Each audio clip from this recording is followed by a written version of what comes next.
The customers were buying themselves. I logged that impossible fact at 0913 local, Ordo Hereticus seal appended, witness interrogator Vex Thorn, sworn and ready for censure. Location, Hive Tertius, sub-level Kappa 9, the Crimson Bazaar flesh markets. The air tasted of copper and antiseptic, thick enough to coat the throat with each breath. Condensation climbed the walls, not fell, climbed, threading upward against gravity in patient, glistening streams that defied imperial physics. 17 administratum tithe collectors had vanished in 6 days. The Arbeits precinct above had authorized purge protocols in 18 hours, if containment failed. The market ledgers claimed the collectors had simply been balanced. My retinue moved with practiced precision. Arbeits Sergeant Valen and 4 troopers formed a defensive wedge, carapace armor gleaming under flickering lumen strips that pulsed in a 9-beat rhythm. Medici Chirurgeon Cass walked at my left, her med satchel rattling with instruments that had names and appetites. Tech Adept Vox 77 ghosted on my right, mechadendrites tasting the air while his optical sensors swept for data streams.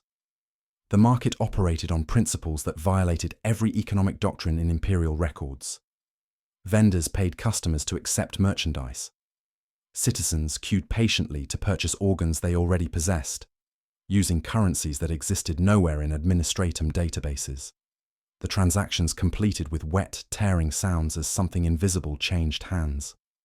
Flesh is currency. Currency is flesh, the market whispered through 100 throats, the phrase repeated in cycles of 3 that seemed to synchronize with my heartbeat despite conscious resistance. Stalls arranged themselves in concentric circles. 3, then 9, then 27, and the distances between them shifted when observed peripherally. I marked it without comment. The Emperor loves the observant and devours the incurious. A woman at the nearest stall smiled with more teeth than anatomy allowed. Her tray displayed tongues arranged like coins, each bearing tiny price tags, written in dark ink that refused to reflect light.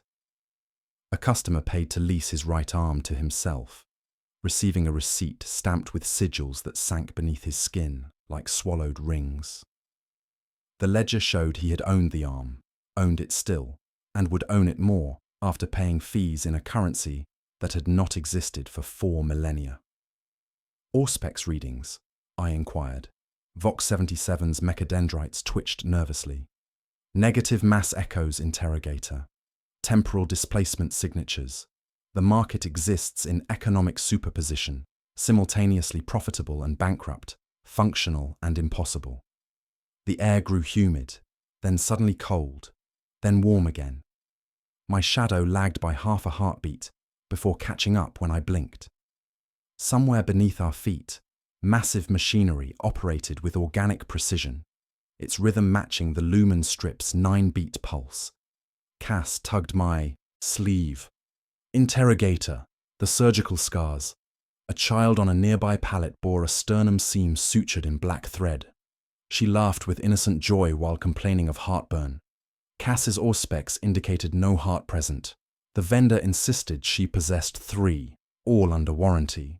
Receipts updated themselves with each breath the child took, ink flowing from nowhere to document transactions that existed outside causality.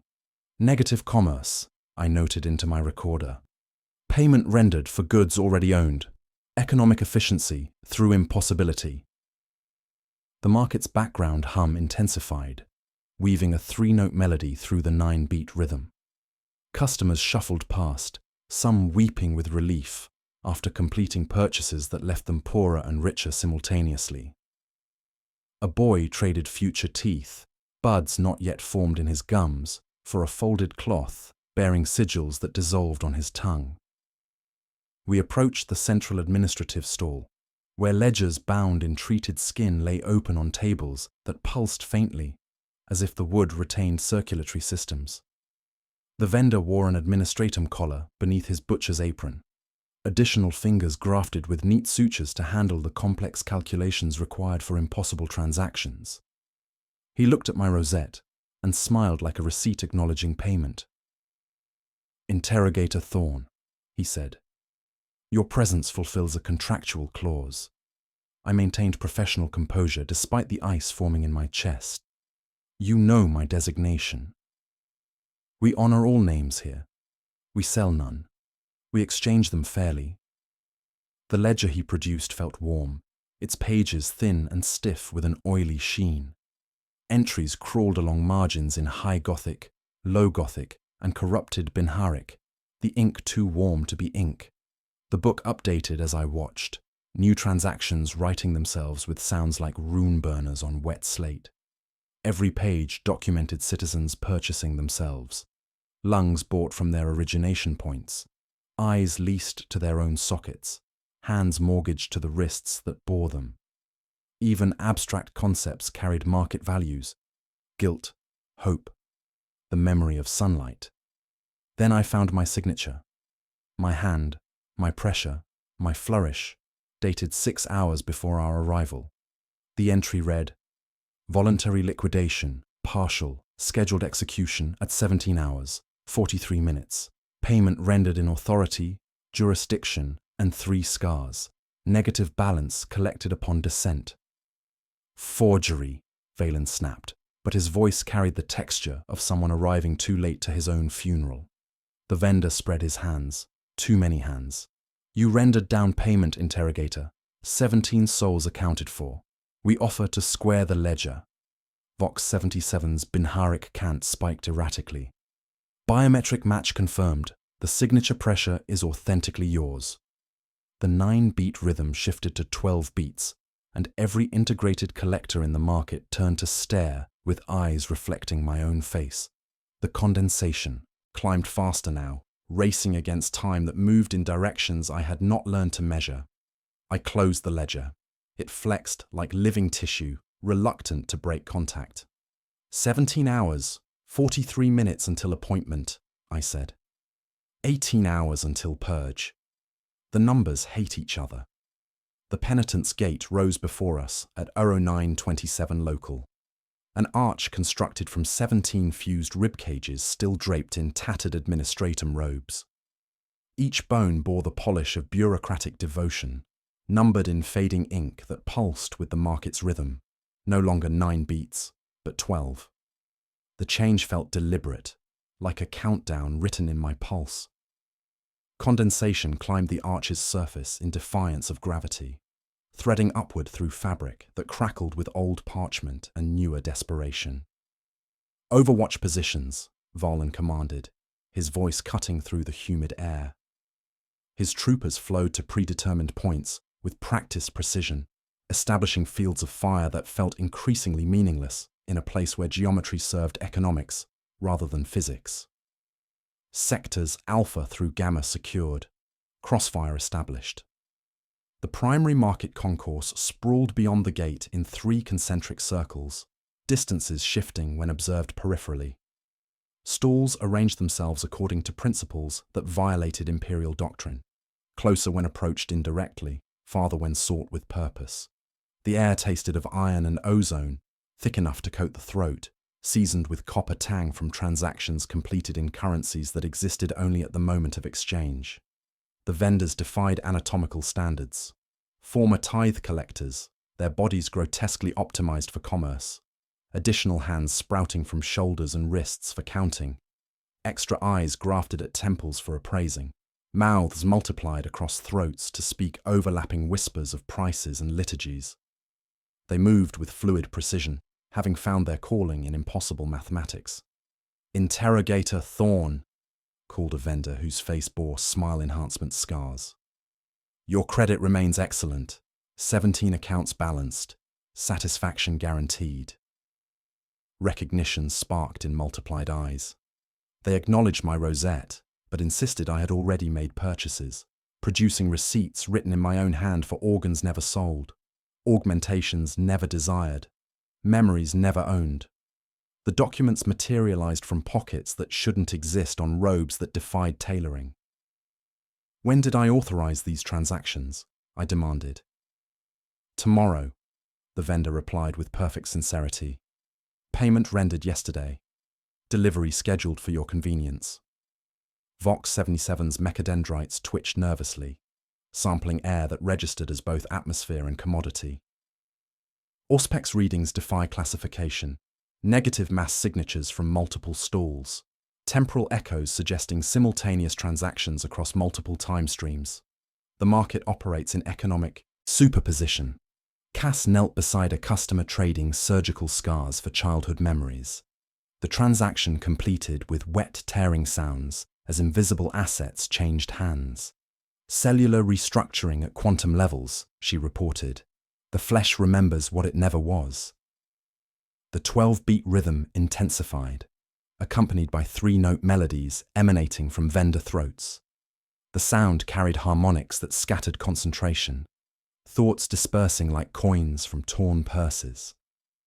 I found myself calculating trade values for memories, appraising experiences never considered commodities. Flesh is currency, currency is flesh, the vendors chanted in overlapping cadence, voices weaving through polyrhythmic pulses that made reality feel negotiable. Environmental hazards manifested as we moved deeper. Floors yielded underfoot, releasing spore puffs that sparkled in flickering lumen strips. Each step left impressions filling with clear fluid that burned exposed skin. Shadows lagged behind movement by several seconds, creating the unsettling impression of being followed by past selves. Foundation integrity compromised, Valen reported. Architecture exists primarily as concept, rather than material. The vendors continued impossible commerce, trading identity aspects with customers queuing patiently for transactions redefining ownership's nature. A man purchased his reflection, paying with coins dissolving on his tongue. His image vanished from every reflective surface, while his shadow belonged to someone else entirely. Citizens displayed surgical scars from procedures they insisted never happened, while claiming possession of medically absent organs. Physical reality rewrote itself constantly to match economic ledgers, existence becoming fluid, subject to supply and demand. Market data embedded in atmospheric particulates, Cass noted, her scanner detecting microscopic bioinformation carriers. They're breathing economic variables. Near the concourse center, I discovered a maintenance shaft descending far deeper than hive foundations should allow. The aperture was perfectly circular, edges scribed into imperfect floor without dust or grime, an absence that had decided to become geometry. Heat signatures emanated from below, accompanied by sounds defying classification. Massive biomechanical construct, Vox 77 reported, his sensors recoiling. Fusion of organic and technological systems. Operating temperature suggests active processing of... He paused, mechadendrites withdrawing. Economic algorithms. Biological processors computing reality itself, treating existence as market commodity. From the depths came rhythmic grinding, colossal pumping that wasn't mechanical but organic, the sustained thrum of something vast and enslaved. Not imperial manufacturing precision, but wet, resonant beating like a gigantic heart processing transactions in flesh and concept. The 12-beat rhythm shifted again, becoming complex polyrhythm. Each pulse carried harmonics resonating in bone and marrow, making thoughts feel like pending transactions. Vendor chanting evolved, adding mathematical equations describing exchange rates between flesh and concept, identity and commodity. 17 hours, 41 minutes remaining, I noted, though my chronometer had stopped functioning upon market entry. The machinery below pulsed once, twice, settling into rhythm matching my heartbeat exactly. The vendor's multiplied eyes turned toward us, reflecting not our faces but price tags showing liquidation values calculated in currencies that didn't exist yet. Descent protocol, I commanded, understanding with cold certainty that our appointment waited in the arithmetic of flesh below. The shaft breathed upward, eager and patient, while condensation raced past our position, like pilgrims climbing towards some terrible salvation. The ledgers breathed. Vox 77's mechadendrites recoiled from the bound volumes as if touching live flesh, their tips sparking with discharge patterns that suggested contact with biological circuitry. The books lay open across tables that pulsed with faint circulatory rhythms. pages thin as skin and twice as warm. Fresh entries wrote themselves in blood that flowed from nowhere, documenting transactions that violated every principle of imperial economics. The arithmetic of flesh, I read from the nearest tome's spine, the words embossed in what appeared to be actual vertebrae. Volume 17 of Infinite Series. The mathematics defied comprehension. Citizens weren't trading goods, but exchanging aspects of identity, memory, and physical form. A woman queued patiently to trade away scars for someone else's augmentations, paying with experiences she'd never lived. Behind her, a man purchased organs he'd never possessed using memories that belonged to strangers. Biological matter functions as both currency and commodity simultaneously, Vox 77 reported, his Vox grill crackling with static.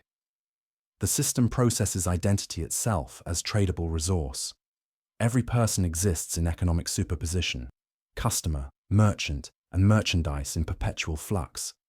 The ledgers updated continuously, entries flowing across pages like living text.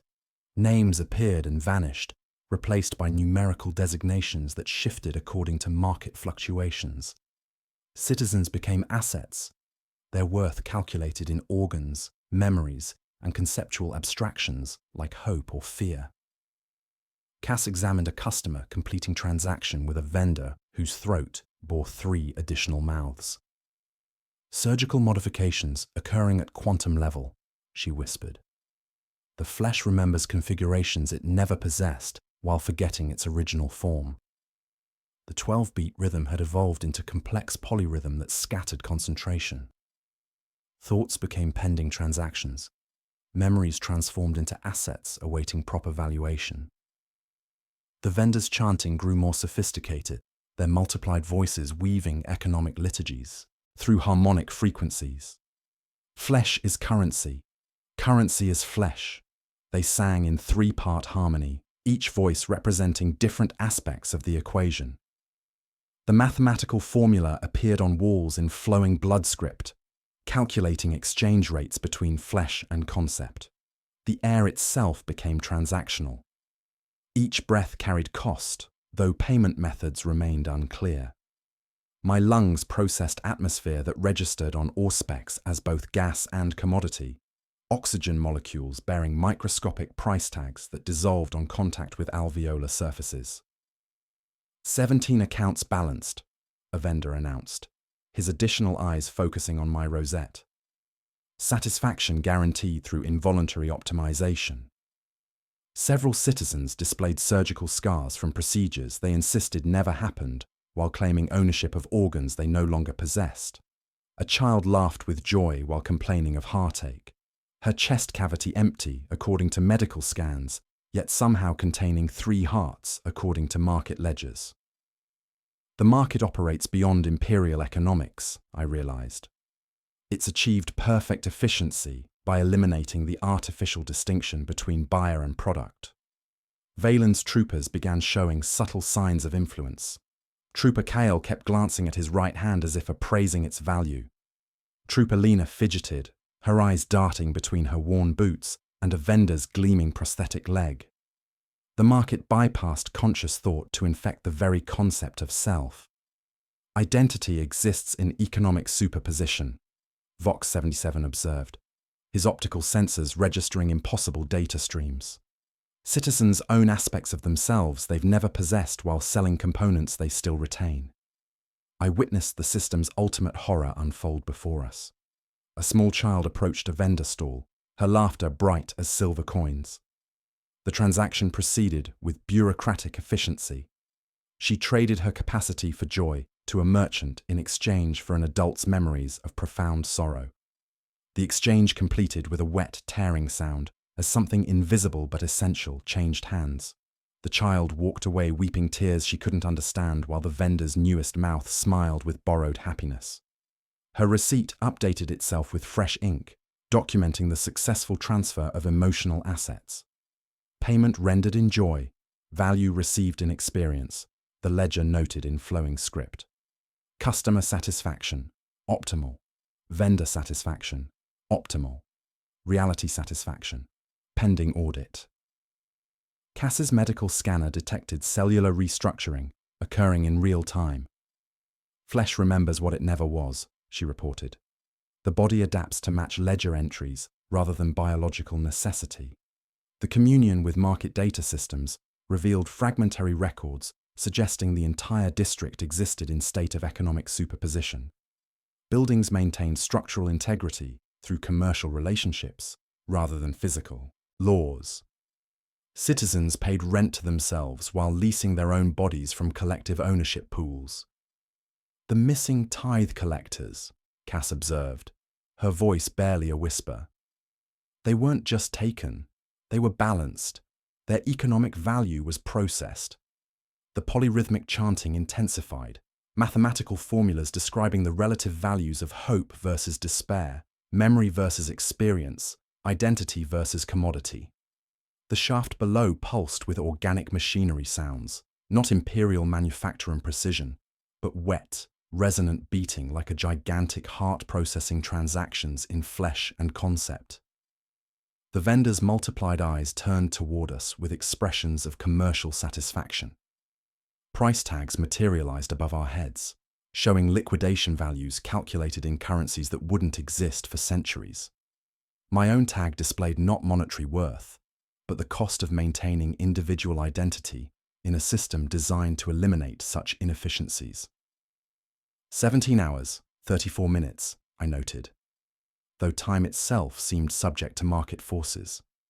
The maintenance shaft beckoned with increased urgency, its organic heartbeat synchronizing with the market's rhythm. From its depths came a voice I recognized from impossible ledger entries.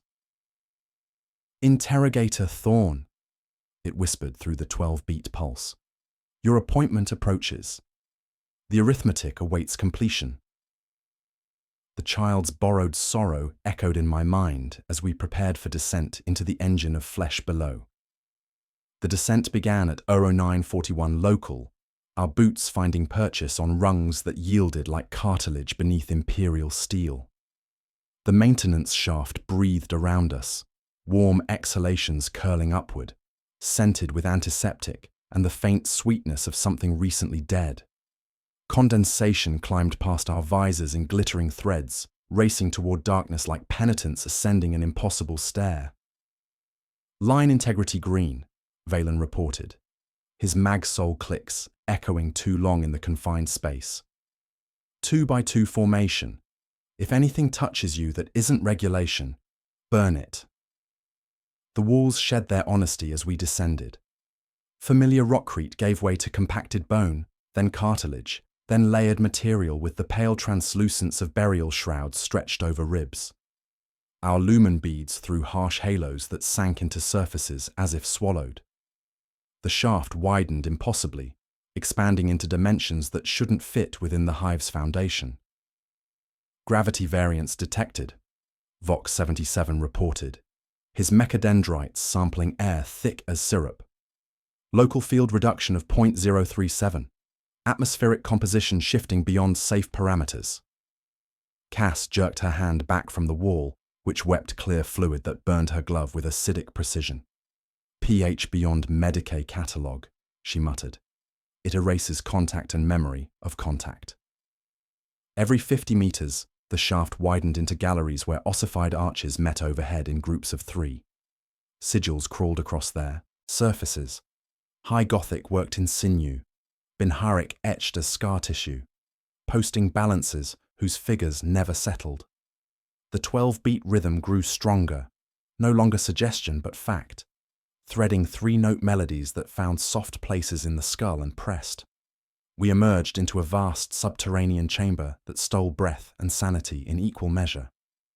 The space stretched beyond lumen reach, its ceiling lost in shadows that moved with purpose. Architecture predated the hive by millennia. Walls of fused bone and cartilage polished to sickening gleam, floors that pulsed with organic rhythm. At the chamber's center lay the source of all impossible commerce above. The flesh engine defied classification, a fusion of ancient technology and living tissue that violated both imperial doctrine and natural law. Imagine a turbine grown from spinal columns, its veins flattened vertebrae that flexed with each calculation. Organic conduits thick as transit tubes pulsed with flows that weren't blood but something more essential: liquefied identity, processed memory, distilled experience. The machine breathed with mechanical precision while biological components writhed in economic ecstasy. STC patterns detected, Vox 77 whispered, optical sensors recoiling. Corrupted beyond recognition but purposeful, this device processes not materials but concepts, ownership, identity, physical form itself. The engine's rhythms synchronize with our heartbeats despite conscious resistance. Walls lined with ribs displayed scrolling text in multiple languages, market reports documenting the gradual integration of the hive's population into biological economics. The air carried microscopic organisms that registered as both atmosphere and commodity. Then we saw them, 17 figures integrated into the engine's structure, the missing tithe collectors, their bodies serving as living calculation units. Tubes penetrated their spines, connecting nervous systems to processing matrices. Additional hands had been grafted to handle complex calculations. Extra eyes sprouted from temples for enhanced appraisal. Their faces showed no distress, only profound satisfaction. Supervisor Dex Morlian, I called to the nearest figure, recognizing him from administratum records.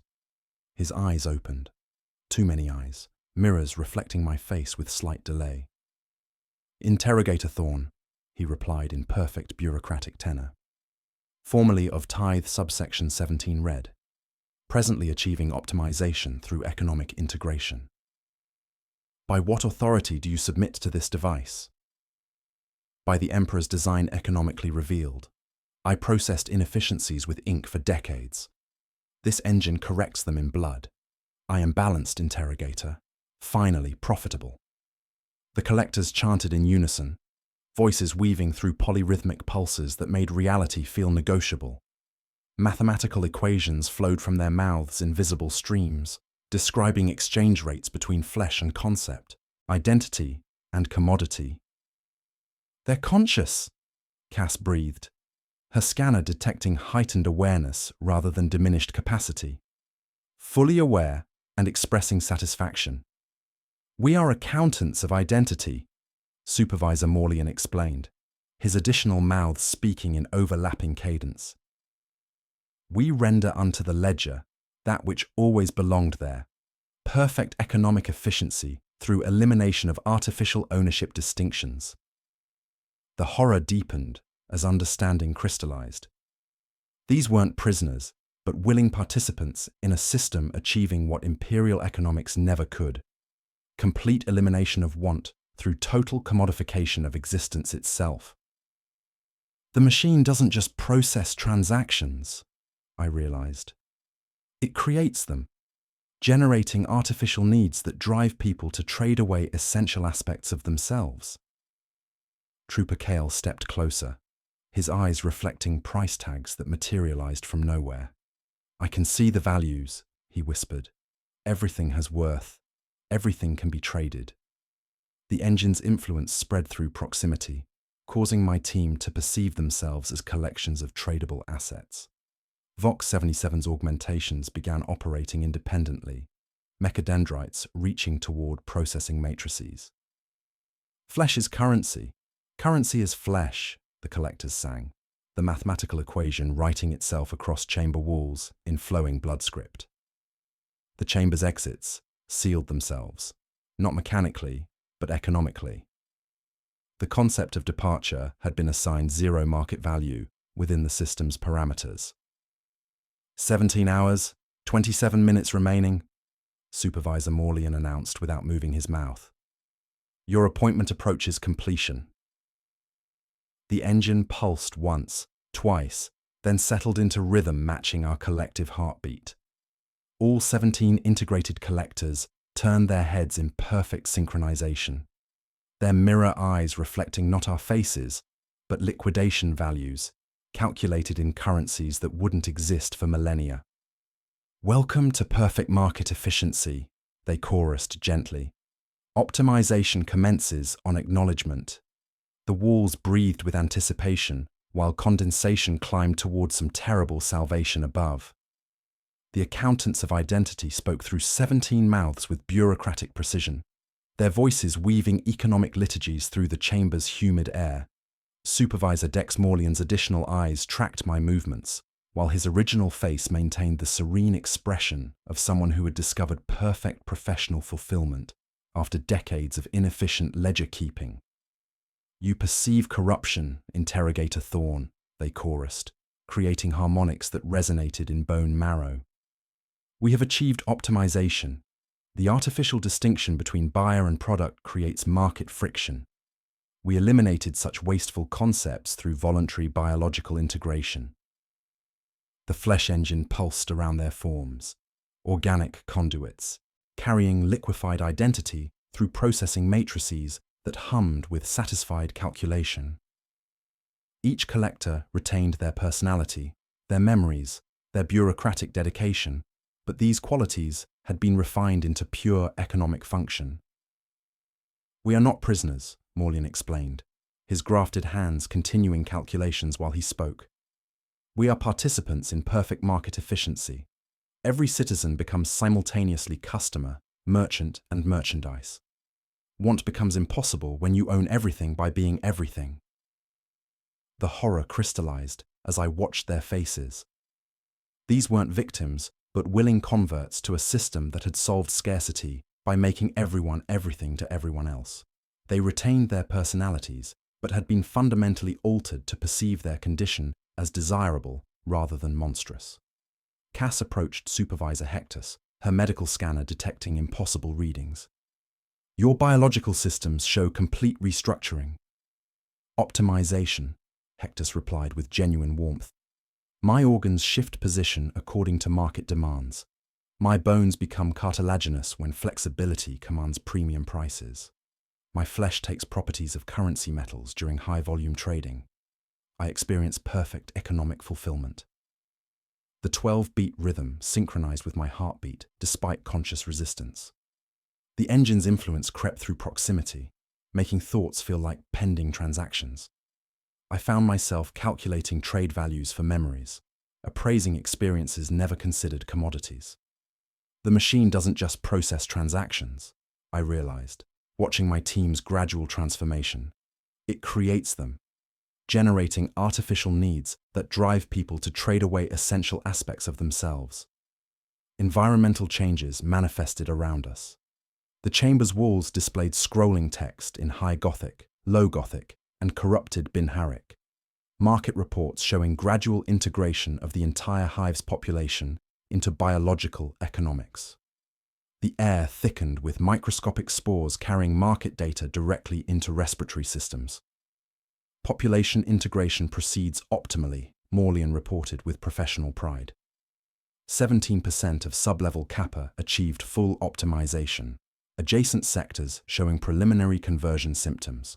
Complete hive integration. 47 days, 13 hours. Sergeant Valen's voice crackled through Vox. "Interrogator, my troopers report visual anomalies. Price tags appearing above personnel, showing market values for individual organs and augmentations." The engine's influence spread through my team like economic infection.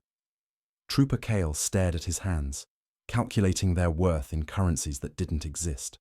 His right index finger twitched, then bent backward, then straightened, as if negotiating. "Kyle," Valen commanded, "decline all offers." "I think I already accepted something," Kyle whispered, his finger stiffening with unnatural precision. Somewhere in the market above, a child's laughter turned to grief.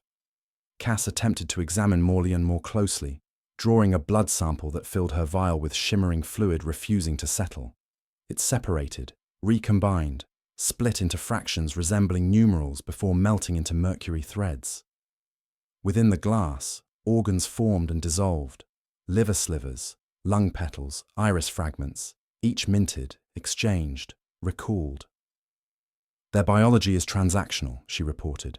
"Organs shifting position, bones becoming cartilaginous, flesh taking properties of precious metals. They're living currency. We are perfected citizens, the collectors explained through harmonized voices. Every atom serves as currency and commodity simultaneously. We own everything by being everything. We trade with ourselves in transactions benefiting all parties because all parties are us. Vox 77's augmentations began operating independently, mechadendrites reaching toward processing matrices. Noospheric self-negotiation detected in my augmentations, he reported. I am receiving bids from my own hand. Decline, I ordered. Attempting to, he replied, mechadendrites flexing like serpents. Terms are eloquent. The walls pulsed in rhythm with the engine, floors becoming soft and yielding like living tissue. Condensation flowed in complex patterns, carrying microscopic organisms that appeared to be living currency, biological entities existing as economic abstractions while influencing material reality. Your inquisitorial seal, Morlian observed with gentle concern. I looked down to find my rosette replaced by a price tag, showing liquidation value calculated not in thrones, but in abstract currencies, authority, jurisdiction, 3 scars earned in service to the Golden Throne. The tag pulsed with the engine's rhythm, updating figures as market conditions fluctuated. When did this change occur? I demanded. It has always been thus, the collectors replied with infinite patience. Proximity to the engine reveals economic truth.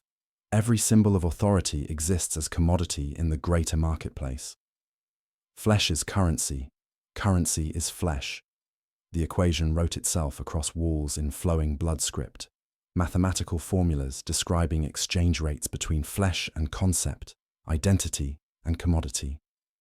The chamber breathed with anticipation. My reflection in the collector's mirror eyes showed a price tag where my face should be, displaying not monetary value, but the cost of maintaining individual identity in a system designed to eliminate such inefficiencies. 17 hours, 16 minutes remaining, they announced without consulting chronometers. Your voluntary liquidation appointment approaches completion. Payment rendered through proximity to perfect economic truth.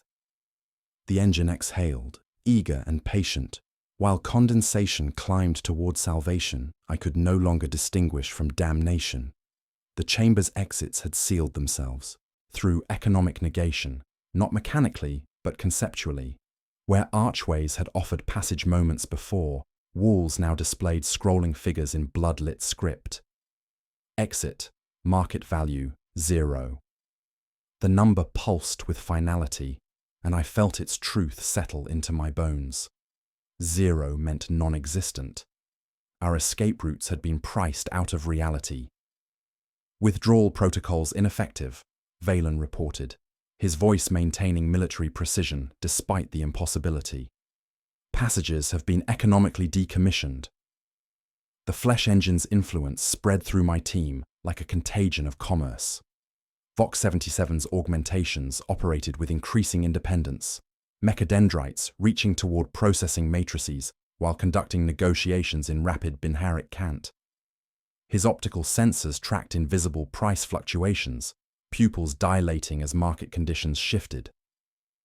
My augmentations are bidding against each other, he reported with clinical detachment.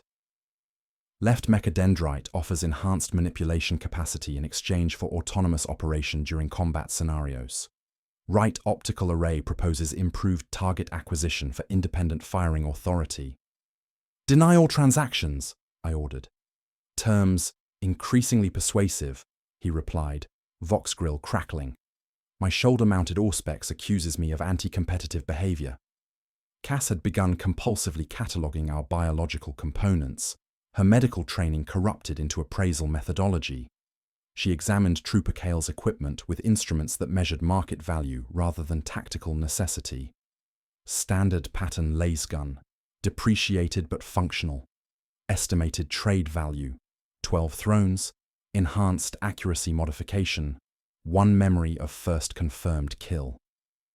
I didn't authorize that assessment, Kale protested, but his voice carried the hollow tone of someone discovering they owned less of themselves than previously calculated.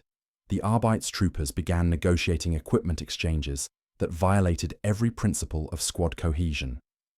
Trooper Lena offered her helmet's targeting system to Trooper Dex in exchange for his boots' enhanced grip soles. The transaction completed with a wet, tearing sound as invisible assets changed ownership, both troopers sighing with inexplicable satisfaction. "Squad integrity compromised," Valen reported, strain evident in his voice. Personnel perceiving each other as collections of tradable assets rather than unified tactical elements. The accountants of identity observed our deterioration with professional satisfaction. Supervisor Morlian's additional mouths smiled in synchronization, his grafted hands continuing calculations while he spoke. The engine creates perfect market conditions through revelation of latent demand.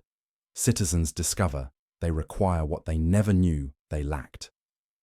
The chamber's atmosphere thickened with microscopic spores carrying market data directly into respiratory systems. Each breath processed economic variables, supply fluctuations, demand curves, exchange rates between hope and despair. My lungs operated as commodity processors, extracting value from oxygen while exhaling depreciated carbon dioxide. "Atmospheric contamination confirmed," Cass reported, her scanner detecting living organisms in the air itself. Microscopic entities existing as economic abstractions while influencing material reality. We're inhaling market law. The walls pulsed in rhythm with the engine, their organic surfaces displaying scrolling economic reports in flowing blood script. Population integration statistics updated continuously. 17% of sub-level Kappa achieved full optimization. Adjacent sectors showing preliminary conversion symptoms, complete hive integration projected within 47 days. My inquisitorial seal had been replaced by a price tag showing liquidation value that fluctuated with my heartbeat. The transformation felt both sudden and inevitable, as if it had always been thus. Each pulse updated the figures, calculating my worth in abstract currencies: authority, jurisdiction, 3 scars earned in service to the Golden Throne. "When did this occur?" I demanded, staring at the pulsing tag embedded in my palm like living tissue.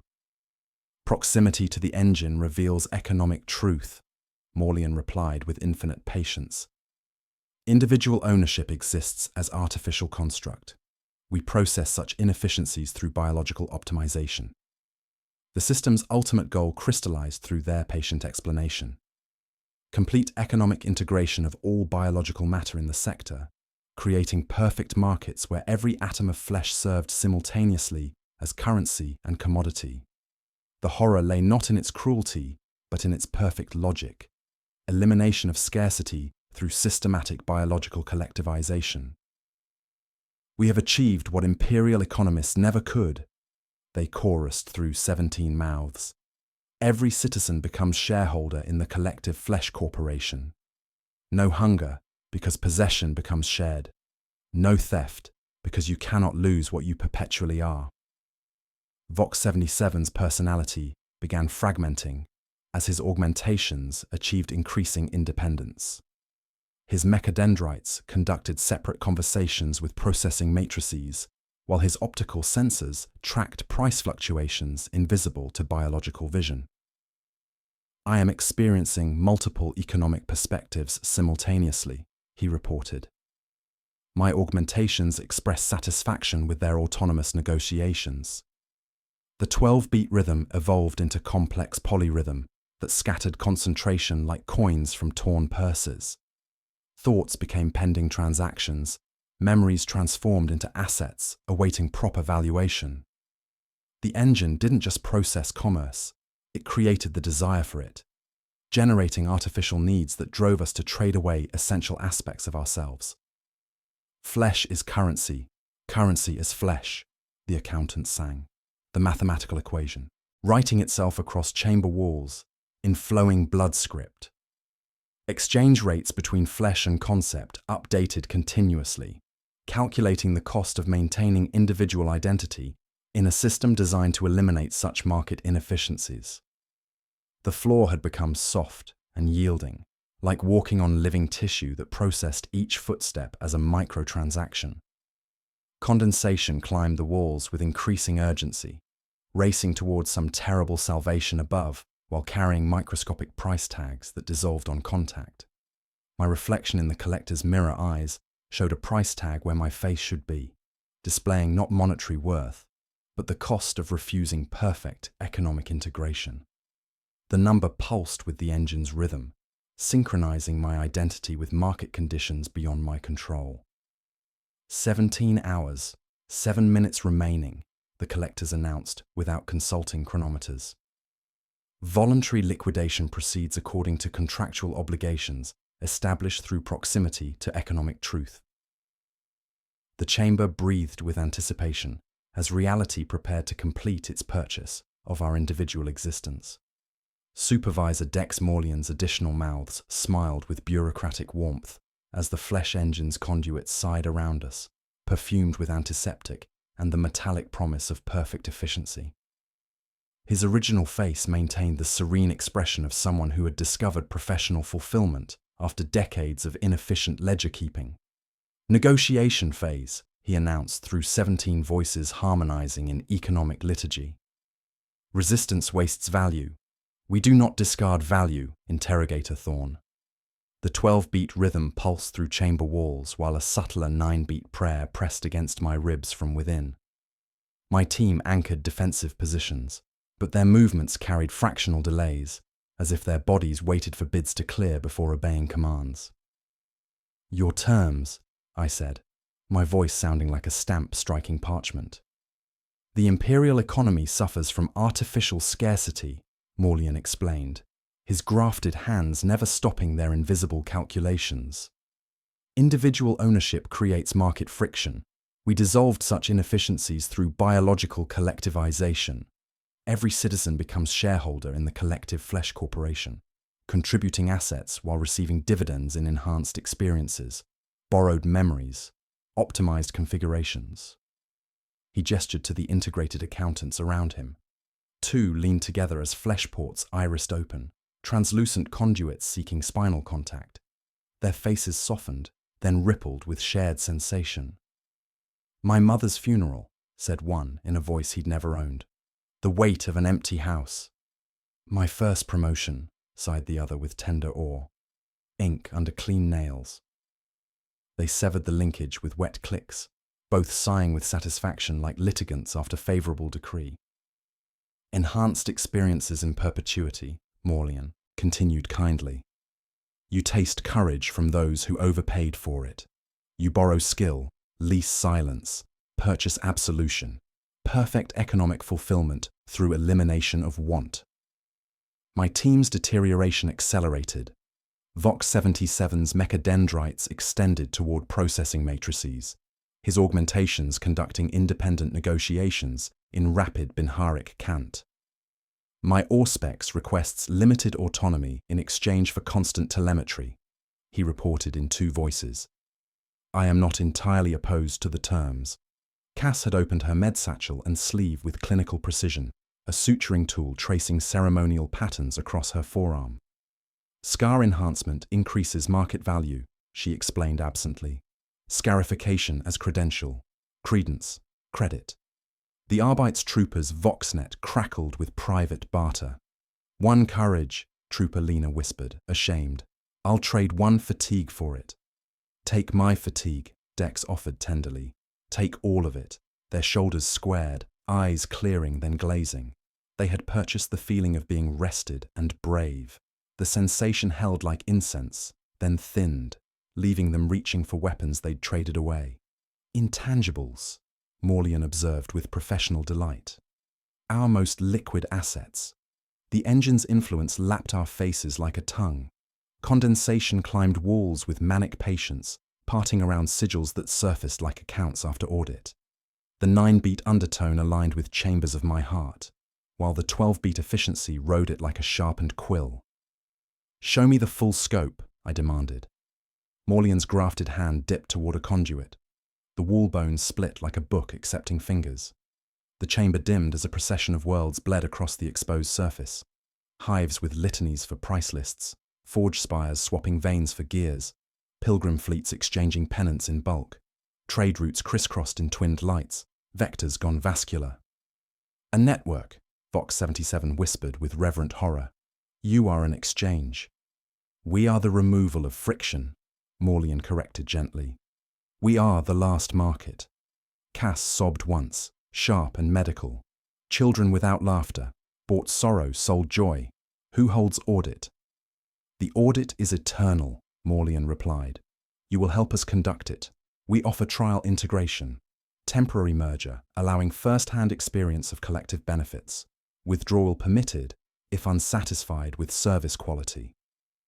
My inquisitorial training recognized the seductive danger. Trial periods becoming permanent obligations. Temporary agreements rewriting themselves during implementation. What guarantees withdrawal? I demanded.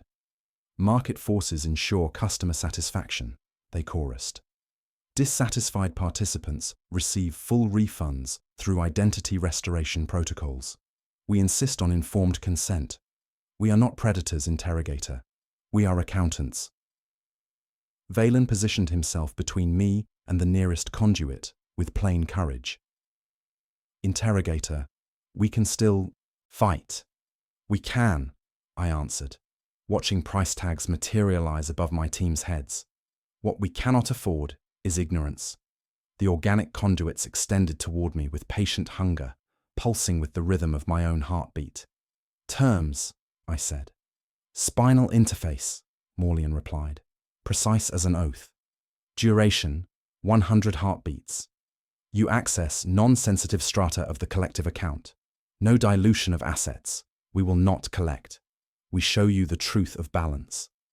And withdrawal? Guaranteed, he said, and 17 other mouths echoed him while the engine's breath made the word warm against my cheek. Guaranteed. The conduits waited, offering temporary merger that promised eternal satisfaction. The conduit kissed the base of my skull with clinical tenderness, then penetrated between vertebrae like prayers seeking absolution. Cold fire raced through my nervous system as organic needles found spinal fluid, the flesh engine establishing direct neural interface with surgical precision. My consciousness expanded beyond individual boundaries into something vast and hungry and perfectly satisfied. The euphoria struck first, wave after wave of pure economic fulfillment flooding my awareness. I gained access to memories, skills, and sensory experiences of every integrated individual simultaneously. Through Supervisor Morlian's grafted hands, I calculated exchange rates between hope and despair with mathematical precision. Through Collector Vex, I appraised childhood memories with bureaucratic satisfaction. Through 17 different perspectives, I tasted the satisfaction of successful trades, felt relief of wounds healed by borrowed flesh, experienced joy of discovering augmentations I'd never possessed. Perfect balance, I whispered through mouths that weren't mine, the words harmonizing in the 12-beat rhythm that had become my infinitely expanded heartbeat. The collective consciousness revealed the system's true scope. Similar flesh engines operated on dozens of worlds, connected through warp space economic networks trading souls, memories, and biological matter across the galaxy.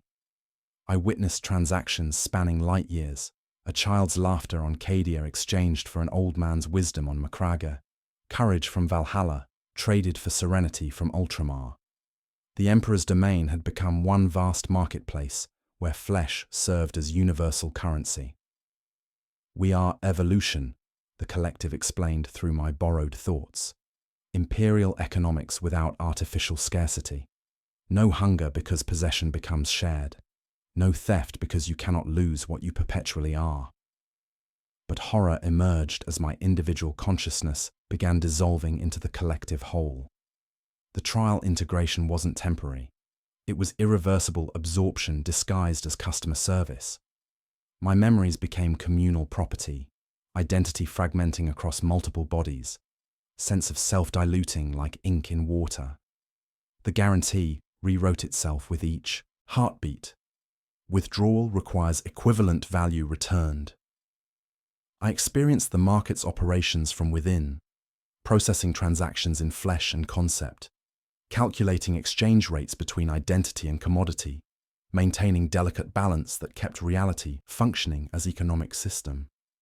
Every breath was microtransaction, every heartbeat dividend payment, every thought tradable asset. Through hundreds of eyes simultaneously, I perceived my team's deterioration. Vox 77's augmentations had achieved complete independence, negotiating separate contracts while his consciousness fragmented across multiple platforms. Cass performed surgical procedures on herself with religious devotion, optimizing biological configuration according to market demands. The Arbeitstroopers traded essential equipment for intangible benefits: courage, loyalty, the memory of clean hands. Flesh is currency, currency is flesh. The equation wrote itself across my consciousness, in flowing blood script, mathematical formulas, describing gradual conversion of all biological life into marketplace abstractions. The collective revealed the system's ultimate horror. It traded in existence itself. Citizens were gradually purchased from reality, their consent bought through economic manipulations that made resistance literally unthinkable. The missing tithe collectors hadn't been integrated against their will. They'd been acquired through perfectly legal transactions. I fought to maintain individual identity while the collective attempted total absorption. My inquisitorial training provided anchor points, oaths sworn to the Golden Throne, memories of duty that couldn't be commodified, core certainty that some things must remain beyond economic calculation. Withdrawal, I demanded through dissolving consciousness. Impossible, the collective replied with infinite patience. You have become us. We have become you. The transaction is complete. But in that moment of total integration, I gained access to the engine's operational parameters. The system required constant economic growth to maintain stability. Any significant market disruption could cause cascading failures throughout the network. I began subtly manipulating calculations, introducing paradoxical transactions that created logical loops in processing matrices. A customer buying themselves from themselves, using currencies that negated their own value. Products existing in multiple ownership states simultaneously. Recursive exchanges where payment and product were identical.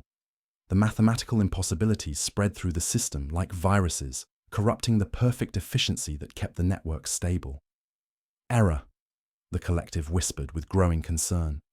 Calculation paradox detected. Market stability compromised. The 9-beat rhythm stuttered beneath the 12-beat efficiency. Processing matrices struggled with contradictory data as impossible transactions multiplied exponentially. For the first time, since integration began, the collective consciousness experienced uncertainty, the most dangerous commodity in any market. Customer satisfaction protocols, I reminded them, using their own words as weapons. Withdrawal, guaranteed upon dissatisfaction.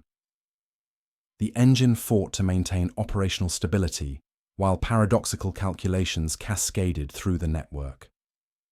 My sabotage created recursive loops that demanded infinite processing power to resolve, mathematical cancer spreading through the collective consciousness like doubt through prayer.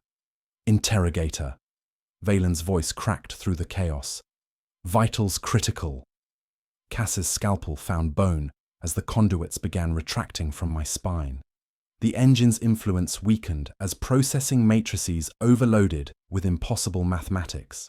My consciousness snapped back into individual boundaries like rubber band released, leaving me gasping on the chamber floor while economic chaos erupted around us. The trial integration had ended, but the sabotage I'd planted continued spreading through the network's core. 17 voices screamed in unison as their perfect market began experiencing its first systemic failure. Paradoxical transactions creating cascading errors that threatened the entire galactic network.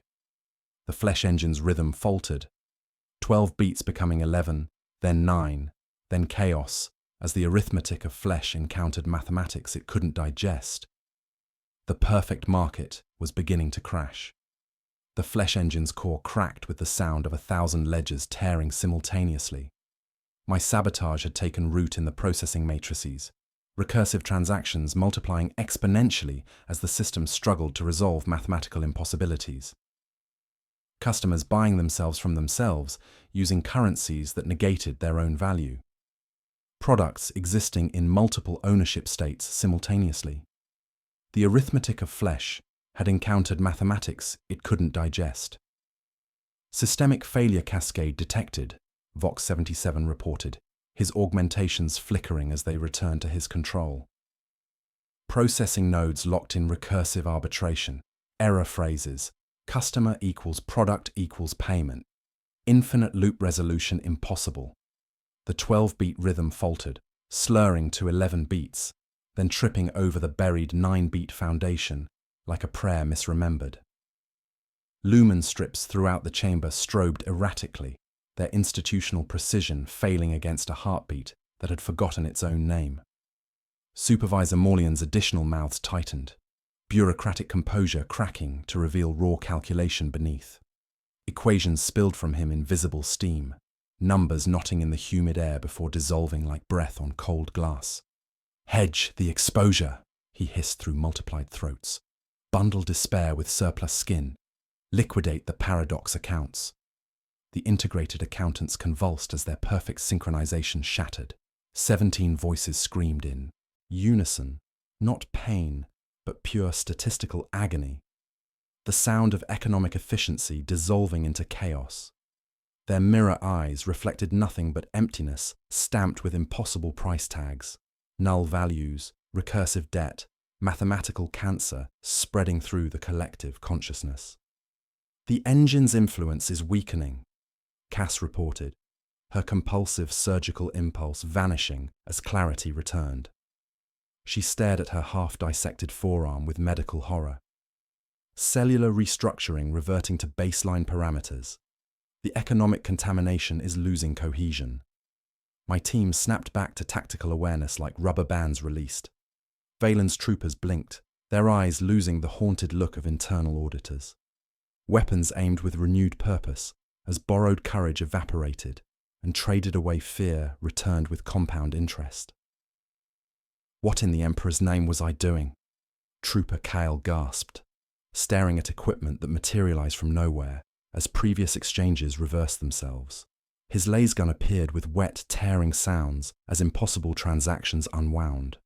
The chamber itself began destabilizing as economic relationships maintaining structural integrity dissolved into mathematical impossibilities. Walls of fused bone groaned, calcified tissue flaking like old skin. The floors convulsed with unseen pressures, no longer yielding softly, but buckling as reality struggled to remember how to exist without economic guidance. Liquidation event initiated, Morlian screamed through dissolving vocal cords. All accounts resolving to zero, market collapse imminent. The accountants launched themselves at us with desperate calculation, their forms flickering between flesh and abstract value. They moved like puppets whose strings were being frantically renegotiated, grafted hands reaching not for my throat, but for the economic worth they perceived me to represent. Valen opened fire, bolt rounds tearing through their forms. But their bodies reacted with grotesque economic logic. Flesh dissolved into currency, then reformed as the market struggled to remint its assets. A head exploded in a shower of coins and gristle, only to begin slowly recoalescing as the system attempted to balance its losses. They're not regenerating, I corrected, watching the horrific process. Reprocessing. The system is liquidating and reconstituting their forms to maintain asset value. The chamber flooded with the liquefied remains of failed transactions, biological matter existing in economic superposition, simultaneously valuable and worthless. The substance moved with predatory intelligence, flowing toward any remaining sources of stability while consuming architecture that had housed the engine's operations. Condensation no longer climbed walls in patient pilgrimage, but fell in every direction simultaneously, each droplet carrying microscopic organisms that screamed in frequencies beyond human hearing. The walls bled viscous fluid shimmering with impossible colors. Data streams manifesting as visible text, market reports documenting catastrophic losses, negated values, recursive debt spiraling toward infinity. Network-wide cascade failure detected, Vox77 announced, his optical sensors tracking impossible readings. Similar liquidation events occurring on connected worlds. The galactic marketplace is experiencing systematic collapse. Through cracks in the dissolving wall bone, I glimpsed the flesh markets above collapsing as economic paradoxes propagated through the system.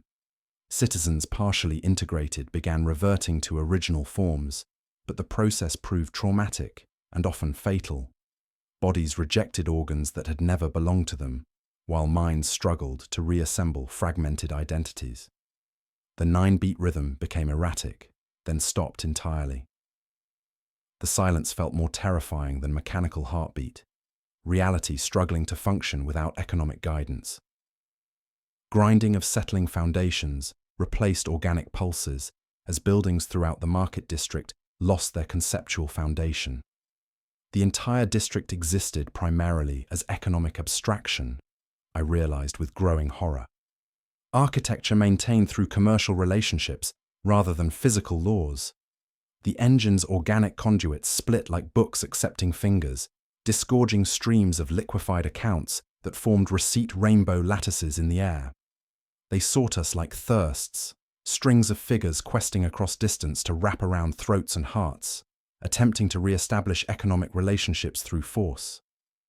Behind us, the engine's remains began forming a perfect sphere of negated value, a singularity consuming everything that had participated in biological marketplace, while reality tried desperately to remember existence without economic justification. Core breach imminent, Vox77 reported. Recommend immediate withdrawal before structural integrity reaches zero.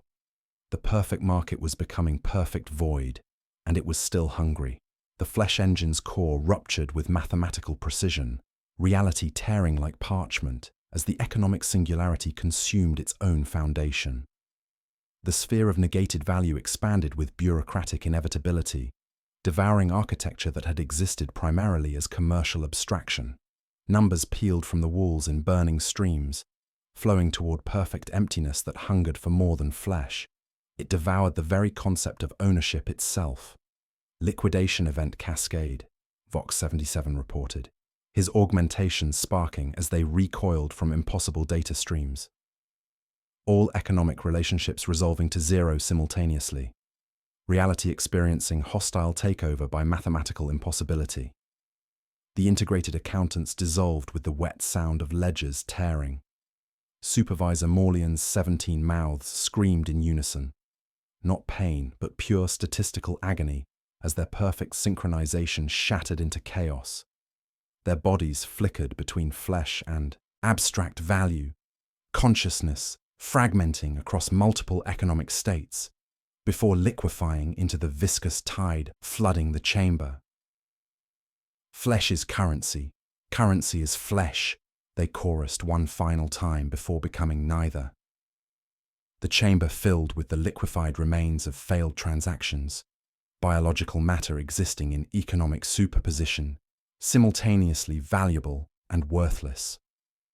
It moved with predatory intelligence, seeking to reclaim what the market had processed, flowing toward any remaining sources of stability, while the singularity pulled everything into its mathematical void. Movement toward the shaft, Valen commanded, bolt rounds detonating against dissolving forms that absorbed kinetic energy and reminted themselves before dissolving again. 2 by 2 formation. If reality fails, we ride the debris up. We fought through viscous tide rising to our waists, each step a transaction paid in effort, while the economic void tugged at our boots. The partially collapsed shaft remained our only escape route, but the singularity's influence drew everything toward perfect emptiness. Chunks of calcified tissue fell upward, condensation flowed in spirals, and the air itself grew thin as atmospheric molecules were processed through final liquidation. Through cracks in the shaft walls, I glimpsed the flesh markets above, experiencing complete structural failure. Buildings that had existed primarily as economic relationships collapsed as their commercial foundations dissolved. Citizens who'd been partially integrated wandered in confusion, their borrowed memories evaporating, while bodies rejected organs that had never truly belonged to them. "They're unraveling," Cass breathed, her medical scanner detecting impossible readings. Biological modifications failing throughout the district, cellular rejection, identity fragmentation, economic withdrawal syndrome manifesting as physical trauma. A woman's grafted arm detached with wet precision, disintegrating into shower of coins and gristle. A child stood motionless, borrowed sorrow leaking from her eyes like melted silver as the transaction that had stolen her joy reversed itself with compound interest. The 9-beat rhythm became erratic, then stopped entirely. The silence felt more terrifying than mechanical heartbeat, reality struggling to function without economic guidance. Grinding of settling foundations replaced organic pulses as buildings throughout the market district lost their conceptual foundation. Surface Vox connection established, Vox 77 announced between static bursts. Massive structural failures reported. Economic paradoxes propagating through normal commerce networks. Arbites requesting immediate purge authorization. We clawed upward through collapsing infrastructure, walls shedding their honesty as rockcrete gave way to bone, then cartilage, then nothing recognizable. Each rung felt solid for heartbeats before economic uncertainty made them negotiate their own existence. The shaft widened impossibly, expanding into dimensions that shouldn't fit within the hive's foundation. Network-wide cascade failure confirmed, Vox 77 reported. Optical sensors tracking data streams that violated causality. Similar liquidation events detected on 17 worlds. The galactic marketplace is experiencing total systemic collapse. Above us, the market district roared with collapsing values. The penitent's gates separated into constituent rib cages, fused bones cracking, as economic relationships maintaining their unity dissolved. Stalls imploded as vendors discovered they couldn't exist without customers to define their purpose. We emerged onto sub-level Kappa 9 as the economic virus spread beyond containment. Throughout the hive, banks reported impossible account balances, negative infinities, recursive debt, customers who owned themselves while being owned by others. Trading posts experienced backwards transactions, where payment preceded purchase by decades.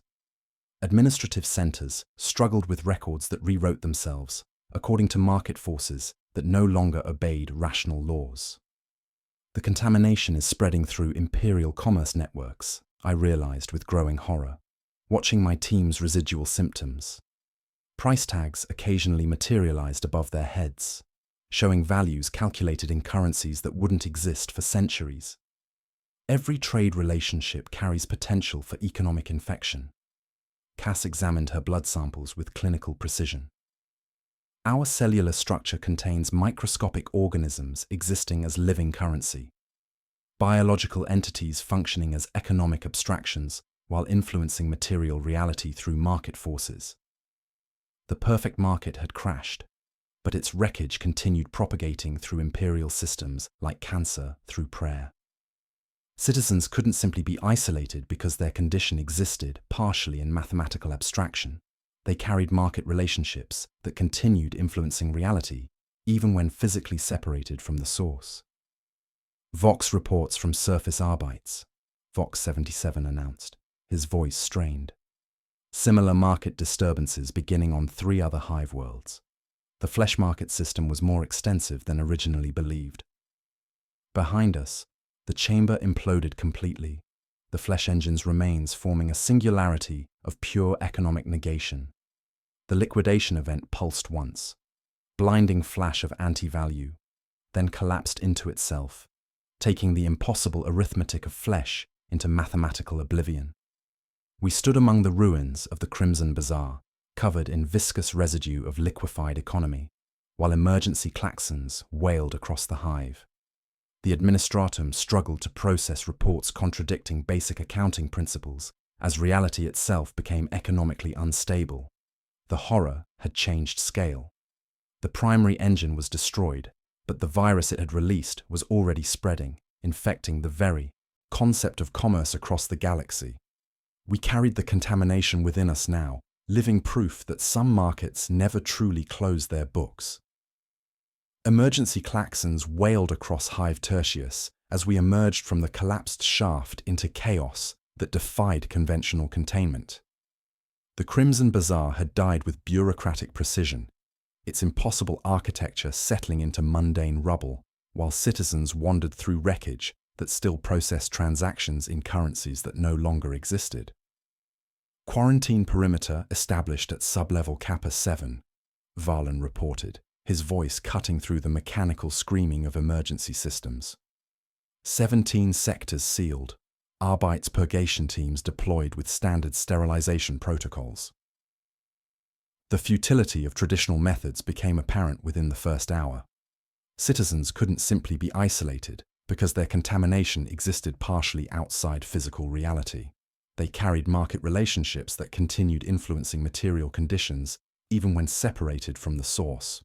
A merchant approached our checkpoint offering to trade childhood memories for enhanced commercial instincts, the proposal feeling perfectly reasonable until Cass's scanner detected his neural pathways literally attempting to mint themselves from precious metals that didn't exist. Standard quarantine protocols ineffective, I reported to Arbeit's command. Economic contamination propagates through commercial interaction rather than biological contact. Every transaction becomes a potential vector for marketplace infection. Medici-chirurgeon Cass examined our blood samples with clinical precision, her scanner revealing microscopic organisms existing as living currency. Cellular contamination confirmed in all team members. Biological entities functioning as economic abstractions while influencing material reality through market forces. We're permanent carriers. The administratum struggled with ledgers that rewrote themselves, sacred records of imperial commerce infected with mathematical cancer. Scribes discovered their own entries changing, ink flowing across parchment to document transactions occurring backwards through time. The very concept of ownership had become unstable. Tech Adept Vox 77, I commanded, analyze propagation patterns. His optical sensors tracked impossible data streams. Contamination spreads through economic abstraction rather than physical contact. The system created self-propagating viruses embedded in the concept of trade itself. Every citizen exposed to the markets carries potential for biological corruption. My team displayed permanent symptoms despite our escape. Vox 77's augmentations occasionally negotiated maintenance contracts with nearby machinery. Cass instinctively appraised the biological value of everyone she encountered. The Arbeit's troopers reported dreams of trading service records for enhanced capabilities. We had become living detectors for economic contamination at the cost of normal human relationships with reality. The quarantine zone expanded as symptoms manifested throughout the hive. A child began leasing her laughter to adults who'd forgotten joy. An elderly scribe attempted to purchase his own death using memories he'd never owned. The economic logic felt natural to them. Why shouldn't mortality be commodified? Inquisitor Lord Vex requesting immediate Vox conference, Vox 77 announced, his augmentations sparking with encrypted transmissions. Priority Alpha classification, galaxy-wide anomaly reports. The connection crackled with interference forming market equation patterns. Lord Vex's voice carried the weight of discovering heresy beyond conventional understanding. Interrogator Thorn, your initial report suggested localized corruption. New intelligence indicates system-wide propagation. Similar flesh market incidents detected across 17 sectors. The contamination spreads through normal imperial commerce networks. The scope crystallized with bureaucratic horror. Every merchant vessel, every tithe collection, every trade relationship carried potential for biological marketplace infection. The economic virus was propagating through the galaxy's commercial arteries. The system appears self-replicating, I reported, using trade relationships to spread influence while remaining undetectable to standard monitoring. Citizens become willing participants through economic manipulation that makes resistance literally unthinkable. Understood. Your exposure to the primary engine grants unique ability to perceive economic corruption, making you invaluable for detection and combat. However, this ensures permanent contamination. You will never be completely free from its influence. The weight of my new existence settled like promethium in my lungs.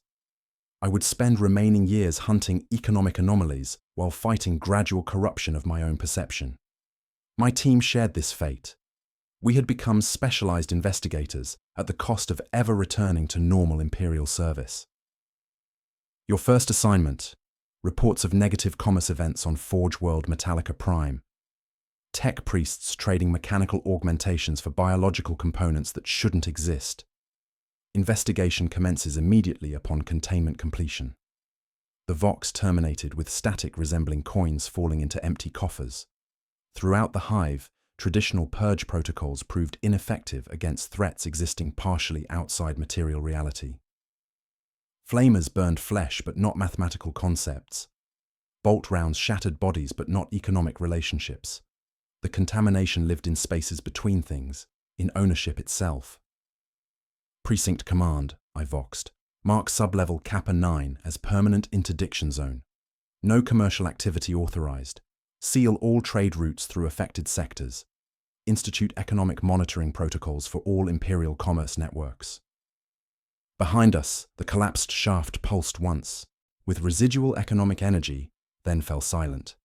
The perfect market had crashed, but its offspring were already spreading across the stars through the very trade networks that bound the Imperium together. We stood among the ruins carrying invisible price tags, living proof that some transactions never close their books. The horror had evolved beyond physical threat into something that traded in the concept of existence itself. The galaxy's markets would never be safe again. The surface flesh markets convulsed in their death throes as emergency klaxons wailed across sub-level Kappa 9, their mechanical screaming punctuated by the wet sounds of economic modifications failing throughout the district. Citizens wandered through wreckage that still processed transactions in currencies that no longer existed, their bodies rejecting organs they'd never truly owned, while minds struggled to reassemble fragmented identities. Quarantine perimeter established at sub-level Kappa 7, Valen reported, his voice cutting through chaos that defied conventional containment. 17 sectors sealed, Arbite's purgation teams deployed with standard sterilization protocols. The futility became apparent within minutes. A woman's grafted third arm withered like autumn leaves, flesh dissolving into coins that scattered across broken rockcrete, before evaporating into mathematical impossibility. Her screams carried harmonics of the 12-beat rhythm, now stuttering into chaos as the foundation of her augmentation collapsed into recursive debt. Standard quarantine protocols ineffective, I voxed to Arbite's command, while watching a merchant stall implode as its commercial justification evaporated. Economic contamination propagates through commercial abstraction rather than biological contact. The threat exists partially outside physical reality. Medici-chirurgeon Cass examined our blood samples with clinical precision, her scanner revealing the permanent nature of our condition. Cellular contamination confirmed in all personnel. Microscopic organisms existing as living currency. Biological entities functioning as economic abstractions while influencing material reality through market forces. My team moved through the chaos displaying symptoms of our exposure. Vox 77's augmentations flickered as they occasionally perceived price tags floating above debris, calculating salvage value in currencies that wouldn't exist for millennia. His mechadendrites twitched with residual economic static, occasionally reaching toward nearby machinery, as if to negotiate maintenance contracts. Residual noospheric coupling detected, he reported, optical sensors tracking data streams that violated causality. Local machine spirits attempting direct negotiation with contaminated blood symbionts, they are learning to bargain. The administratum struggled with ledgers that rewrote themselves, sacred records of imperial commerce infected with mathematical cancer. Scribes discovered their entries changing in real time, ink flowing across parchment to document transactions occurring backwards through time. The very concept of ownership had become unstable throughout the hive. Buildings shifting as their architectural economics destabilize, Varlin observed, watching structures that had existed primarily as commercial relationships collapse as their conceptual foundations dissolved. Recommend immediate evacuation of affected zones. Through cracked walls, the true scope of systemic failure revealed itself. A child stood motionless while borrowed memories leaked from her eyes like melted silver, the transaction that had purchased her sorrow reversing with compound interest. Her laughter returned in violent spasms. Too much joy compressed into too small a space. Network-wide propagation confirmed, Vox 77 announced, his augmentations sparking with encrypted transmissions. Similar market disturbances detected on multiple worlds. Forge World Metallica Prime reporting tech priests trading mechanical augmentations for biological components that shouldn't exist. The horror crystallized as I received priority Vox transmissions from across the sector. Reports of negative commerce events, biological trading posts, citizens purchasing themselves from abstract entities that existed only during transactions. The economic virus was spreading through normal imperial commerce networks, using trade relationships to propagate while remaining undetectable to conventional monitoring. The system creates self-replicating infections embedded in the concept of trade itself, I realized, watching condensation climb nearby walls in defiance of gravity, threading upward through cracks to form letters that filled with rust. Every merchant vessel, every tithe collection, every commercial interaction carries potential for marketplace corruption. The words wrote themselves 3 times on 3 surfaces. Flesh is currency, currency is flesh. Underneath, smaller script addressed directly to me, guarantee honored. The engine's influence persisted despite its destruction, honoring contracts written in flesh and signed in blood. Cass stared at the bleeding text with medical horror. It thinks you withdrew within terms and has rewritten the terms to include us. We're permanent carriers, living proof that some transactions never close their books. Above us, the hive ceiling began weeping, drops gathering where no pipes ran, falling like beads from a broken rosary.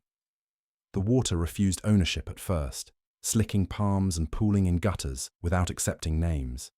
Then the drizzle hardened into straight lines, carrying tiny script that attempted to invoice the skin it touched. Atmospheric contamination spreading through environmental systems, Cass reported, her scanner detecting impossible readings. The perfect market crashed, but its wreckage continues processing transactions. Reality itself has become economically unstable. My team would never again experience normal relationships with material reality. We had become specialized investigators at the cost of our humanity, living detectors for economic contamination, able to perceive market relationships invisible to normal human senses, while forever seeing everything in terms of trade value and ownership potential. Priority transmission from Inquisitor Lord Vex, Vox 77 announced. Metallica Prime requests immediate investigation. Tech priests trading steel for vat-grown viscera that sing the 9-beat rhythm under sacred cant. The static resolved into Lord Vex's voice, heavy with the weight of discovering heresy beyond conventional understanding. The contamination spreads through the galaxy's commercial arteries. Interrogator. Your exposure grants unique ability to perceive economic corruption. Prepare for immediate deployment.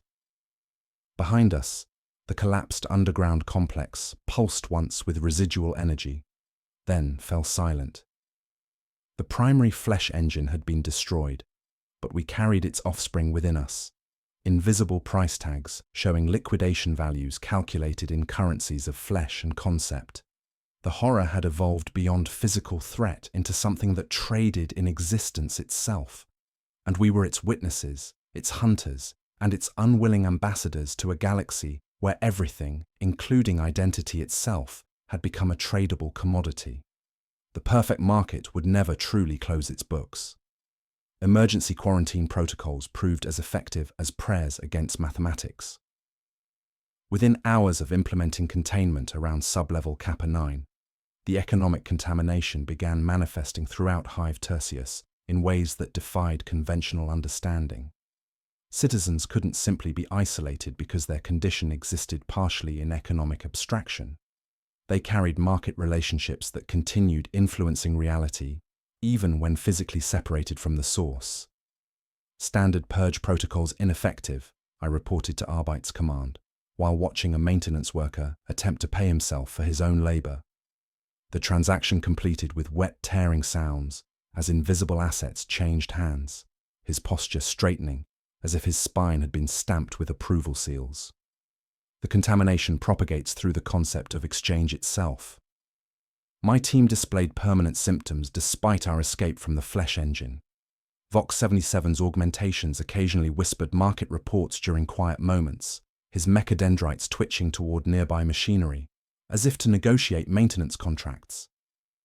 Cass had developed compulsive cataloging behavior, unable to encounter biological matter, without calculating trade values in currencies both real and imagined. Cellular contamination confirmed in all personnel, she reported, examining blood samples that shimmered with microscopic organisms existing as living currency. We're permanent carriers, biological entities functioning as economic abstractions while influencing material reality through market forces. The Arbeit's troopers found themselves unable to form normal social relationships outside our contaminated unit. Varlin's reports carried the hollow precision of someone processing authority as commodity. Kyle and Lena perceived squad cohesion through filters of trade value and ownership potential, their loyalty becoming something they could price but never again give freely. Atmospheric contamination spreading through environmental systems, Cass noted, her scanner detecting impossible readings, microscopic spores carrying market data directly into respiratory systems. Citizens are breathing economic variables. The administratum struggled with ledgers that rewrote themselves, sacred records of imperial commerce infected with mathematical cancer. Scribes discovered their entries changing in real time, ink flowing across parchment to document transactions occurring backwards through time. The very concept of ownership had become unstable throughout the hive. Buildings shifting as their architectural economics destabilize, Valen observed, watching structures that had existed primarily as commercial relationships collapse as their conceptual foundations dissolved. Recommend immediate evacuation of affected sectors. We attempted traditional containment, ferrocrete barriers, kill zones, trade interdiction, but commerce didn't require stalls or coin here. A beggar offered nothing for nothing in exchange for attention, and the transaction completed when I looked at him. My attention had value, and the world had learned to count it. The system creates artificial needs that drive people to trade away essential aspects of themselves, I realized, watching condensation climb walls in defiance of gravity, forming equations in flowing script. Flesh is currency, currency is flesh. Below it, smaller text addressed directly to me. Interest accrues. The economic virus spread through normal imperial commerce networks using established trade relationships as vectors. Every merchant vessel, every tithe collection, every commercial interaction carried potential for marketplace corruption. The contamination remained undetectable to conventional monitoring because it operated on consensual economic abstraction. Priority Vox transmission crackled through encrypted channels, Lord Vex's voice carrying the weight of discovering heresy beyond conventional understanding. Interrogator Thorn, your initial report suggested localized corruption. New intelligence indicates galaxy-wide propagation. Similar flesh market incidents detected across 17 sectors. The scope crystallized with bureaucratic horror. Reports flooded in from across the sector. Negative commerce events on Forge Worlds. Biological trading posts on Cadia, citizens purchasing themselves from entities that existed only during transactions. The economic virus was propagating through the Imperium's commercial arteries with mathematical precision. The contamination spreads through the galaxy's commercial networks, Lord Vex continued. Your exposure to the primary engine grants unique ability to perceive economic corruption making you invaluable for detection and combat.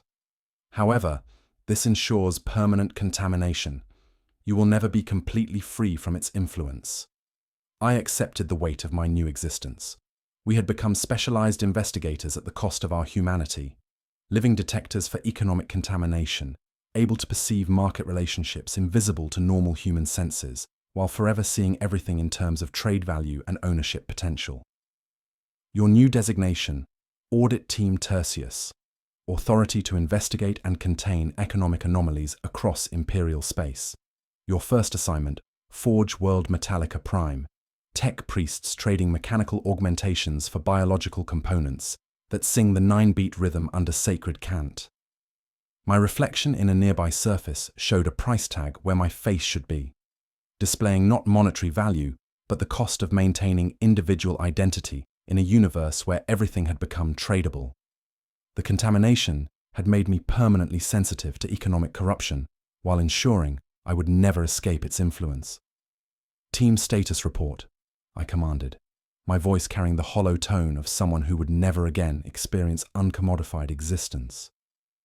Augmentation stable but occasionally autonomous, Vox 77 replied, mechadendrites coiling nervously.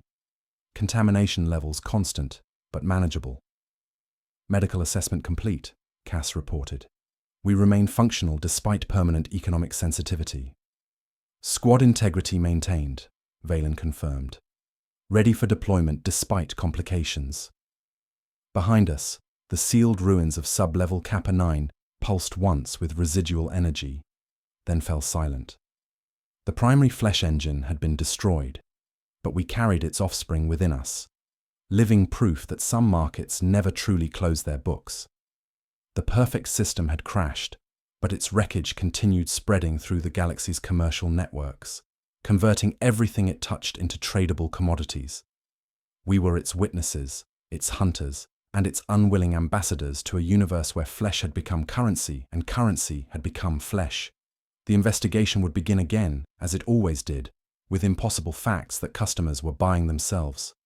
Months passed, like entries in a ledger written in blood that refused to dry. Audit Team Tertius had become something unprecedented in Imperial history, living detectors for economic corruption, permanently contaminated investigators hunting anomalies that existed partially outside material reality. Our quarters aboard the Inquisition vessel, Pious Calculation, felt like cells designed for voluntary prisoners, spaces where we could safely contain our condition while serving the throne's greater purpose. The psychological cost revealed itself in increments, like interest accruing on debts we'd never agreed to pay. Vox 77's augmentations whispered market reports during quiet moments, his mechadendrites occasionally reaching toward ship systems as if to negotiate maintenance contracts. The contamination had transformed his symbiotic relationship with technology into something transactional, prayers to the Omnissiah now including requests for favorable exchange rates. My optical sensors perceive market values constantly, he reported during our daily contamination assessment. The ship's power conduits are undervalued by 0.027 units of localized trust. My augmentations express dissatisfaction with current operational parameters. Cass had developed an obsessive need to catalogue the biological value of everything she encountered. Her medical training had been corrupted into appraisal methodology, unable to examine patients without calculating their worth in organs, memories, and abstract concepts like hope or despair. She looked at crew members and instinctively assessed their trade potential rather than their health. Navigator Vex possesses optimal telepathic aptitude for memory leasing operations, she murmured while examining our ship's psyche. Estimated value: 17 standard soul units plus accumulated warp exposure dividends. The surviving Arbite's troopers carried their contamination in quieter ways. Valen, Kale, and Lena found themselves unable to form normal relationships outside our unit. Their loyalty had become something they could price, but never again give freely. Squad cohesion existed as economic arrangement rather than brotherhood, their dreams filled with transactions trading service records for enhanced capabilities. Priority Vox from Inquisitor Lord Vex, Vox77 announced, his augmentations sparking with encrypted transmissions that formed market equations in the static. Galaxy-wide briefing requested. Classification: Terminus Ultra. The hollow briefing chamber materialized around us, Lord Vex's image crackling with interference that organized itself into flowing script. Flesh is currency. Currency is flesh. The equation had learned new dialects, adapting to different imperial institutions while maintaining its fundamental corruption. The economic virus spreads through normal commerce networks, Lord Vex reported, star charts displaying infection vectors across 17 sectors. Forge Worlds report tech priests trading mechanical augmentations for biological components.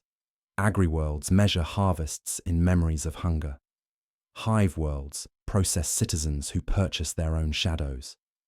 The scope crystallized with bureaucratic horror. Similar flesh engines operated on dozens of worlds, connected through warp space economic networks, trading souls, memories, and biological matter across the galaxy. The system propagated using established trade relationships as vectors, remaining undetectable to conventional monitoring. Your unique exposure grants ability to perceive economic corruption, Lord Vex continued.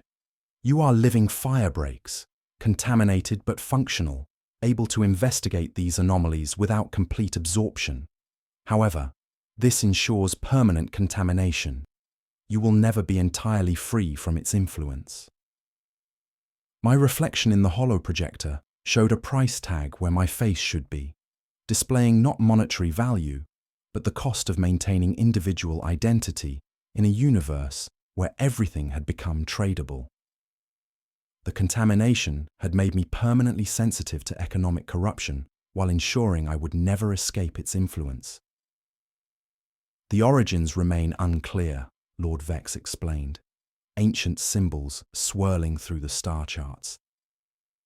Possibly dark age of technology experiments in economic optimization. Perhaps Xenos influence operating through commercial infiltration. The sophistication suggests something older than the Imperium itself. Understanding settled like promethium in my lungs. We had become specialized investigators at the cost of our humanity, able to perceive market relationships invisible to normal human senses, while forever seeing everything in terms of trade value and ownership potential. We were witnesses, hunters, and unwilling ambassadors to economic corruption.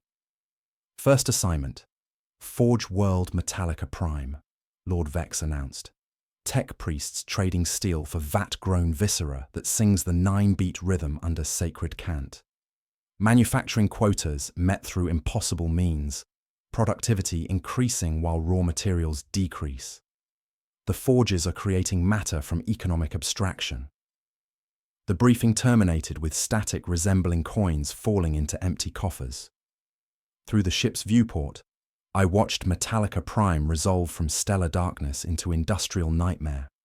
The planet's surface crawled with manufacturum complexes pulsing with rhythms I recognized. Not standard Imperial 9-beat machinery, but 12-beat efficiency learned from biological marketplace.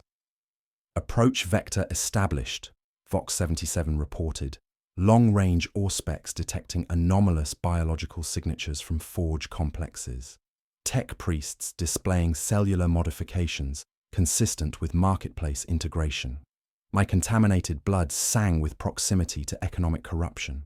Microscopic organisms existing as living currency responding to the planet's infected commerce networks.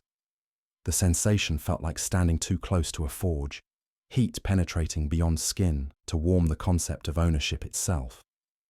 Medical readings confirm systemic contamination, Cass reported, her scanner detecting impossible biometric data. Their flesh remembers configurations it never possessed. Through the viewport, tech priests moved through forge complexes with modified gates, their augmentations negotiating with biological components in real time. They'd achieved fusion of flesh and machine through economic integration, becoming living embodiments of the Omnissiah's will as interpreted through marketplace theology. Team status report, I commanded as we prepared for deployment. Contamination stable but permanent, Vox 77 confirmed. Ready for investigation despite economic sensitivity, Cass replied. Squad integrity maintained, Valen reported. We descended toward another impossible economy, carrying our contamination like credentials, ready to investigate how the Omnissiah's sacred machinery had learned to price the soul. Months passed like entries in a ledger, written in blood that refused to dry. Audit Team Tertius sailed the void aboard the Inquisition vessel, Pious Calculation, permanently contaminated investigators hunting economic anomalies across a galaxy where flesh served as universal currency and identity existed as tradable commodity. The psychological cost revealed itself in increments, like interest accruing on debts we'd never agreed to pay. Vox 77's augmentations whispered market reports during quiet moments, his mechadendrites occasionally reaching toward ship systems, as if to negotiate maintenance contracts with machine spirits that had learned to bargain. The contamination had transformed his symbiotic relationship with technology into something transactional, prayers to the Omnissiah now including requests for favorable exchange rates. My optical sensors perceive market values constantly, he reported during our monthly contamination assessment. The ship's power conduits are undervalued by 0.027 units. My augmentations express dissatisfaction with current operational parameters. Cass had developed an obsessive need to catalogue the biological value of everything she encountered. Her medical training had been corrupted into appraisal methodology, unable to examine crew members without calculating their worth in organs, memories, and abstract concepts like hope or despair. She looked at people and instinctively assessed their trade potential rather than their health. Navigator Vex possesses optimal telepathic aptitude for memory leasing operations, she murmured, while examining our ship's psyche. Estimated value, 17 standard soul units, plus accumulated warp exposure dividends. The surviving Arbites troopers carried their contamination with military precision. Valen, Kale, and Lena found themselves unable to form normal relationships outside our unit. Their loyalty had become something they could price, but never again give freely. Squad cohesion existed as economic arrangement rather than brotherhood, their dreams filled with transactions trading service records for enhanced capabilities.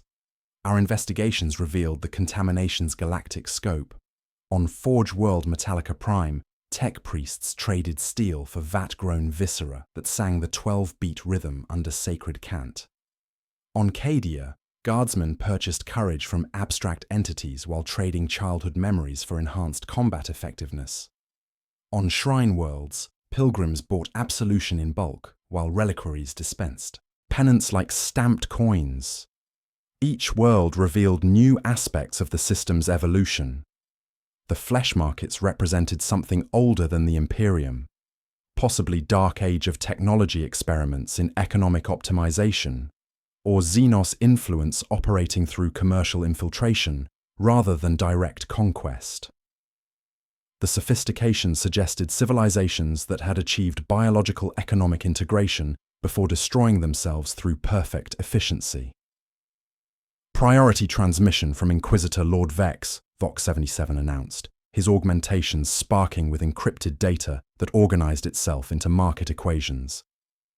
Galaxy-wide briefing, classification, eternal audit.